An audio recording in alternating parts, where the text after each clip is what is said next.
So yung binabantayan po nating low pressure area dito sa loob ng ating Philippine Area of Responsibility ay huling namataan sa line 390 kilometers east ng Kasiguran, Aurora. Mababa pa naman yung tsansa neto na maging isang ganap na bagyo, pero inaasahan natin bilang low pressure area, magdadala po ito ng mga pag-ulan, lalo na sa pagtawid neto sa kalupaan natin dito sa Luzon na possible mangyari mamayang gabi or hanggang bukas. So inaasahan po natin mga kalat-kalat na pag-ulan lalo na dito sa Luzon.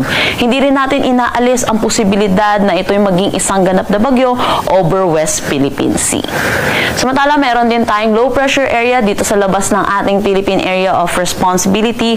Ito'y huling namataan sa line 2,815 kilometers east ng Northern Luzon. Sa ngayon, medium chance ito na maging isang ganap na bagyo, meaning po mababa yung tsansa na maging isang ganap na bagyo within the next 24 hours, pero sa mga susunod na araw, tumataas po yung tsansa neto na maging isang ganap na bagyo. Hindi rin natin inaalis ang posibilidad na ito'y pumasok ng ating Philippine Area of Responsibility. Pero sa ngayon, wala naman itong direktang epekto sa anumang parte ng ating bansa.